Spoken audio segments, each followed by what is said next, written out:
Baik, kita lanjut dengan sifat-sifat grafik fungsi kuadrat ya. Jadi kita bedakan berdasarkan nilai A dengan nilai D. Kita mulai berdasarkan nilai A ya. Jika A-nya itu lebih dari 0, maka parabolanya itu terbuka ke atas. Gambarnya yang ini ya. Jika A lebih kecil dari 0, itu parabolanya terbuka ke bawah. Gambarnya seperti ini ya. Berdasarkan nilai D. Jika D-nya itu lebih dari 0, maka parabolanya memotong sumbu X di dua titik berbeda. Oke, ini gambarnya ini dengan ini. Ini untuk parabola terbuka ke atas, ini parabola terbuka ke bawah. Coba perhatikan parabola itu memotong sumbu X di dua titik. Ya, 1, 2, oke. Untuk D sama dengan 0, maka parabolanya itu menyinggung sumbu X. Nah, menyinggung itu artinya memotong sumbu X di satu titik. Nah, ini gambarnya. Satu titik, satu titik. Nah, untuk D kurang dari 0, parabola tidak memotong dan tidak menyinggung sumbu X. Oke, gambarnya ini dan ini. Ya. Oke, untuk parabola yang tidak memotong sumbu X, itu mempunyai sifat yang pertama definite positif. Jadi nilai fungsinya positif untuk semua nilai X ya. Jadi gambarnya itu adalah yang ini.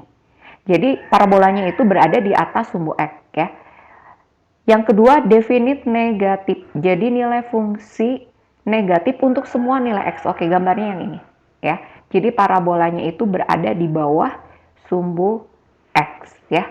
Oke, kita lihat contoh soalnya.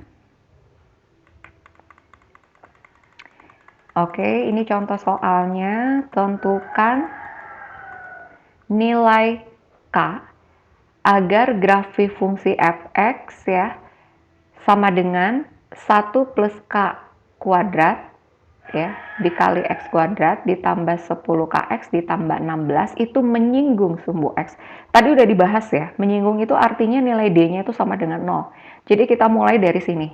Oke, D itu rumusnya apa? Rumusnya B kuadrat min 4AC sama dengan 0. Oke, kita cari dulu nilai A-nya itu adalah 1 ditambah K kuadrat, nilai B-nya itu adalah 10K, nilai C-nya itu ada 16, kita substitusi ke rumus yang ini. Oke, B-nya kita ganti jadi 10K, A-nya diganti 1 ditambah K kuadrat, C-nya diganti 16, jadi seperti ini ya. Oke, kita sederhanakan, 10K dikuadratkan jadi 100K kuadrat ya. Terus ini 4-nya dikalikan dengan 16 itu jadi 64 ya, dikali 1 ditambah K kuadrat. Oke, berikutnya 64 ini kita kalikan ke dalam.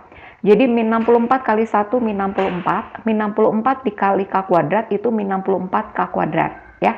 Oke, selanjutnya kita cari yang sejenis. 100K kuadrat dikurangi 64 kuadrat itu hasilnya 36K kuadrat dikurang 64 sama dengan 0.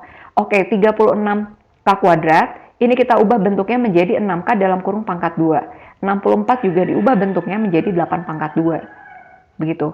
Sehingga 6K kuadrat dikurang 8 kuadrat itu bisa kita faktorkan menggunakan rumus yang sebelumnya sudah pernah kita bahas menjadi 6K min 8, 6K plus 8 sama dengan 0. Lalu kita cari pembuat nolnya atau nilai K-nya. Jadi ini 6K sama dengan 8 atau 6K sama dengan min 8. Atau dengan kata lain K sama dengan 8 per 6, kita sederhanakan menjadi 4 per 3. Atau K sama dengan min 8 per 6 sama dengan min 4 per 3. Jadi nilai K yang memenuhi adalah K sama dengan 4 per 3 atau K sama dengan min 4 per 3.